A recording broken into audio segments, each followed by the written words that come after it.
14 सपा की, पर इसमें एक बड़ी खबर भी छिपी हुई है विनोद, और वो ये कि बीएसपी 14% वोट बैंक ले रही है। 37 और 14 जोड़ देंगे तो 51% होता है। मतलब विपक्ष पूरी तरह से एकजुट होता तो वो तो एनडीए को पटकन नहीं दे रहा था वोट शेयर के मामले में।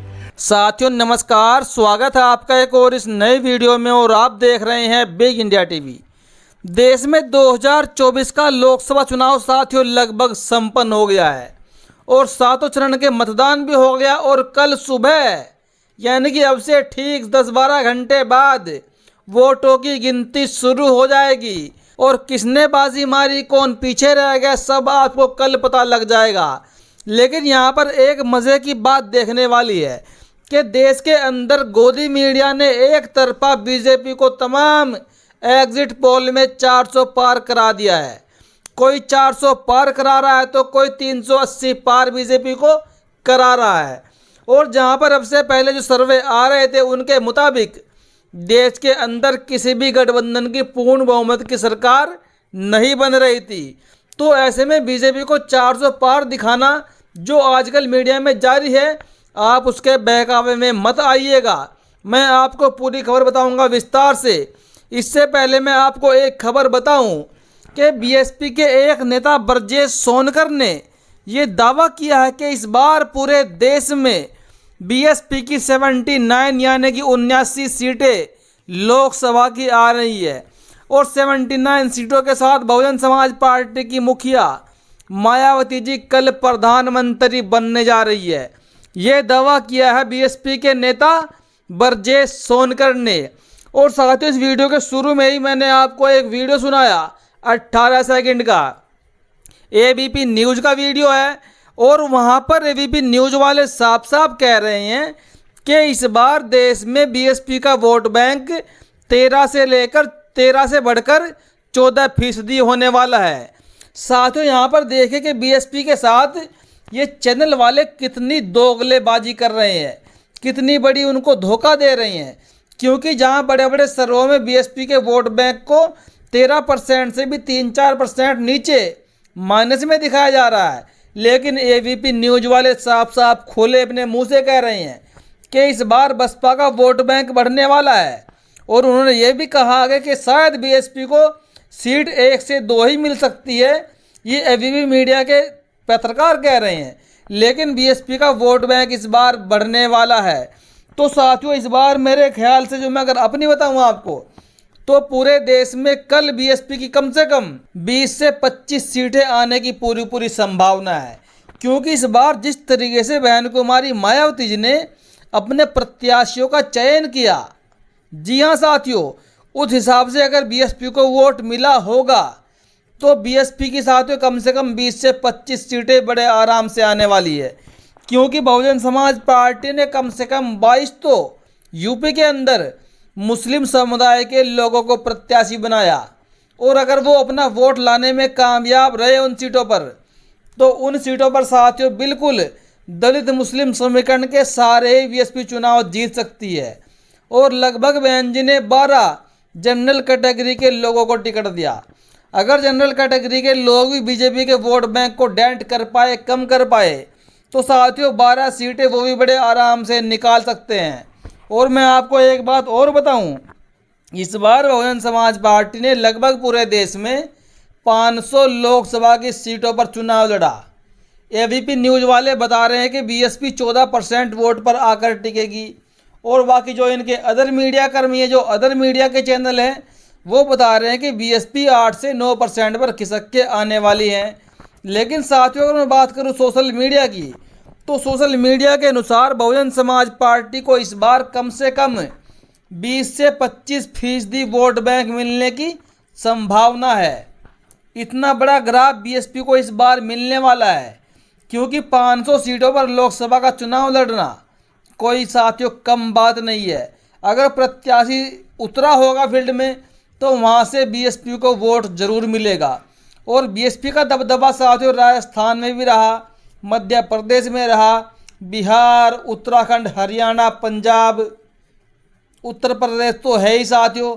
बीएसपी को लगभग साथियों कर्नाटक, छत्तीसगढ़ में भी वोट मिलता रहा, तेलंगाना में भी बीएसपी को वोट मिला।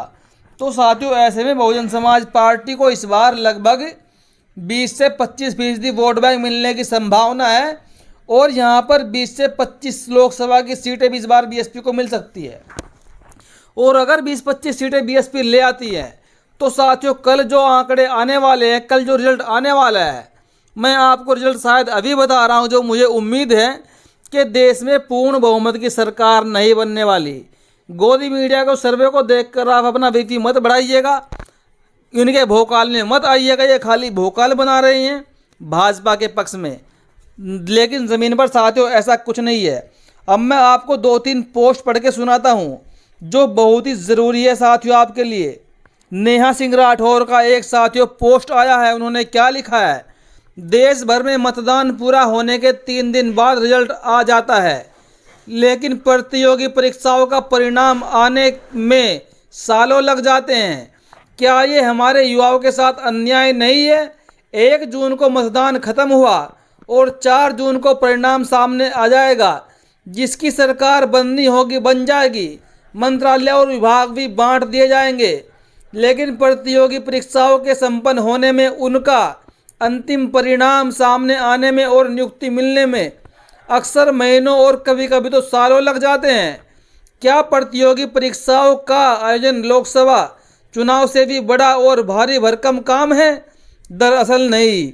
हमारे सिस्टम के लिए युवाओं का समय और भविष्य कितना महत्व रखता है, इससे यही पता लगता है। इसके बाद प्रज्ञा मिश्रा का एक पोस्ट आया है, ये क्या लिखती हैं, हे चुनाव आयोग के मुखिया, अगर इस चुनाव से आपने ये सीखा है कि गर्मी में चुनाव नहीं करवाना चाहिए था, तो हमें आपकी सीख पर तरस आता है। आगे से जो भी चुनाव आयुक्त चुना जाए उसे कम से कम ये मालूम हो कि भारत में मई जून के महीने में गर्मी होती है। चुनाव आयोग की कुर्सी सीखने की जगह नहीं है, सीखकर आए हुए आदमी को चुनाव आयुक्त बनाया जाए।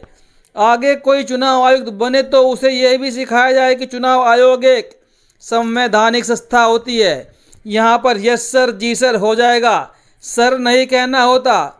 यहाँ संविधान के हिसाब से काम करने की शक्ति चुनाव आयुक्त के पास होती है। यहाँ पर प्रज्ञा मिश्रा ने बहुत बड़ी बात बोली है कि जो चुनाव आयोग का काम होता है वो बिल्कुल स्वतंत्र रूप से संविधान के बेस पर अपना काम करना उनको चाहिए और संविधान पर चलने के लिए उनको खुली आज़ादी है। यहाँ पर उनको यस सर जी सर हाँ जी सर करने की कोई ज़रूरत नहीं होती, यानी सत्ताधारी पार्टी की गुलामी करने की कोई यहाँ पर उनको ज़रूरत नहीं होती है। आगे एक पोस्ट आया है जैकी यादव का, मैं कल से सभी तथाकथित पत्रकारों को देख रहा हूँ, सब बहुत खुश हैं, अंजना ओम कश्यप से ज़्यादा खुश कोई नहीं है। सुधीर चौधरी का चेहरा खिला हुआ है, रूबिका जी तो खुशी में झूम रही है, चित्रा जी का एक्स अकाउंट देखकर ही उनकी खुशी का अंदाजा लगाया जा सकता है।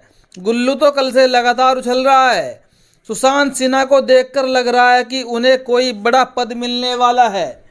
दीपक चौरसिया इतना खुश है कि अपने पेन किलर का इंतजाम कर रहा है। अमन चोपड़ा और वो सुदर्शन वाला तो कहीं खुशी में पागल न हो जाए। आगे साथियों एक पोस्ट आया है गौरव पाल की तरफ से, जो अक्सर साथियों ग्राउंड रिपोर्ट करते हैं और खासकर बहुजन समाज पार्टी को कवर करने का काम करते हैं। इन्होंने बहुत ही अच्छी एक पोस्ट लिखी है जो आपको जानना बेहद साथियों ज़रूरी है। इंडिया गठबंधन की शुरुआत नीतीश कुमार ने की थी, कोई भी दल कांग्रेस के साथ नहीं आना चाहता था। नीतीश कुमार हमेशा से बसपा को गठबंधन में लेने के पक्ष में थे। जब नीतीश कुमार अखिलेश यादव से मिलने लखनऊ आए तो वह बसपा सुप्रीमो मायावती से भी मिलना चाहते थे, लेकिन अखिलेश यादव ने इस बात पर विरोध किया था। बसपा को गठबंधन में शामिल न करता देख और कांग्रेस का रवैया देखते हुए नीतीश जान गए थे कि बिना बसपा के भाजपा को हराना नामुमकिन है। इसलिए वह बिहार में बीएसपी को 2 सीट भी ऑफर करना चाहते थे। यही कारण था कि नीतीश ने इंडिया गठबंधन छोड़ दिया और वो एनडीए के पाले में चले गए। बहुत बड़ी खबर साथियों आई है निकल कर। और अब साथियों एक पोस्ट आया है समाजवादी पार्टी की तरफ से। समाजवादी पार्टी ने एक खुलासा किया है।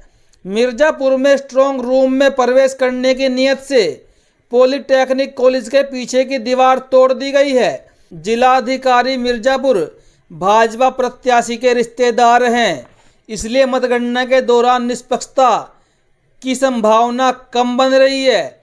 वो किसी प्रकार की शिकायत पर कार्यवाही भी नहीं कर रहे हैं। चुनाव आयोग संज्ञान ले एवं जिलाधिकारी को मतगणना प्रभावित करने से रोके।